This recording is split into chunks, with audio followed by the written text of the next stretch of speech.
আসসালামু আলাইকুম রহমতুল্লাহ। বিএনপির ভাইদের প্রতি অনুরোধ থাকবে, ভাই আপনারা আর আমরা একই সাথে আন্দোলন করছি, যদিও আমি কোনো রাজনৈতিক দলের না, ইসলামিক দলগুলো আপনাদের সাথে ছিল। আপনারা তখন তাদেরকে খুব মহাব্বত করতেন, আমাদেরকে করতেন, আমরাও আপনাদেরকে মহব্বত করেই যেতাম, কারণ আমরাও তো মাজলুম ছিলাম ভাই। এখানকার আমার চাচা আছে একটা, খুবই মহব্বতের চাচা, আমি নাম বললাম না, যেই চাচা আমার মোটামুটি এখানকার, আমার বাবা এখানে থাকলে আমাকে যেভাবে দেখাশোনা করতো, খোঁজখবর নিত, ওই চাচা আমার এইভাবে খোঁজখবর নেয়, দেখাশোনা করে। আমরা যখন আহ, ওই ছাত্রদের সঙ্গে আন্দোলনে যুক্ত হতাম, চাচা মাঝে মধ্যে আমাদেরকে গাড়ি ভাড়া দিয়ে দিতেন, যে তোম করে এটা দিলাম, এটা দিয়ে নাস্তা খাই, ওই জায়গায় যায়, এটা দিয়ে গাড়ি ভাড়া দিয়ে যায়, এইভাবে সে অনেক কদিন আমাদেরকে খরচ টরচ দিছে। তো আমরা তো আপনাদের সাথে একসাথে ছিলাম, এখন কেন আপনারা আমাদেরকে পর করে দিলেন? ছোটোখাটো একটা বিষয় নিয়ে দ্বন্দ্ব হলেই কি সব বিষয়ে দ্বন্দ্ব করা লাগবো? যে বিষয়টা নিয়ে দ্বন্দ্ব হয়েছে সেটা সমাধান করেন। আর আপনাদেরকে বলি, শোনেন, আপনারা বিএনপির যারা ভাই আছেন, আপনারা কোনো আওয়ামী লীগের নেতা করে আশ্রয় প্রশ্রয় দিয়েন না।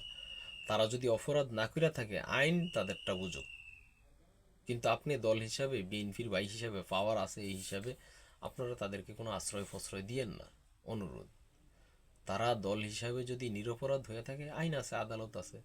আর পুলিশ এখনো আপনাদেরকে অতটা মহব্বত করে না, আওয়ামী লীগের ভাইদেরকে যতটা মহব্বত করে। আদালত এখনো পর্যন্ত আপনাদের পরিবেশ অতটা মানে অনুকূলে আসে নাই যতটা আওয়ামী লীগের ভাইদের আছে। তারা আদালতে বুঝুক, সেখানে তারা ফয়সালা করবে। তারা যদি অপরাধ হয়ে থাকে, রাষ্ট্র, আইন, আদালত তাদেরকে সাজা দিবে। যদি তারা নিরপরাধ হয়ে থাকে, সেখান থেকে তারা জামিন নিয়ে এসে আমাদের সমাজে বসবাস করবে, থাকবে। কিন্তু আপনারা মানে স্বেচ্ছায় এবং নিজেদের বরত্ব প্রকাশের জন্য বা নিজেরা টাকা পয়সা খায় তাদেরকে মুক্তি দিতে যাবেন না। দেখেন গত এক সপ্তাহে কি হয়েছে। গত এক সপ্তাহে বিএনপির ভাইয়েরা আওয়ামী লীগের 6 জন ভাইরে মুক্ত করাইছে, জামিন করাইছে। ওই 6 জন আওয়ামী লীগের ভাইয়ের হাতে বিএনপির 10 জন ভাই খুন হয়েছে এই এক সপ্তাহের মধ্যে। বিএনপির 10 জন ভাই খুন হয়েছে, প্লাস আহত হয়েছে প্রায় 100 বিএনপি নেতাকর্মীর কাছাকাছি। তা আপনি কারে জামিন করান? কার জন্য সুপারিশ করেন? কোন নেতার জন্য আদালতে থানায় যে ওসির গায়ে হাত তোলেন আপনি? আপনি ওসির গায়ে হাত তুলা যারে নিয়ে আসছিলেন, আপনার আপন ছোট ভাইরে তো হত্যা করে দিছে। এই যে এটা গত 4 দিন আগের ঘটনা। বিএনপির ভাই যাইয়া আওয়ামী লীগের ওসিরে মাইরা থাপ্পড় দিয়ে আসামি ছুটিয়ে লইছে। যে আসামি ছুটিয়ে লইছে, ওই আসামি যে জামিন ছুটিয়ে লইলো তার ছোট ভাইরে মাইরা দিছে।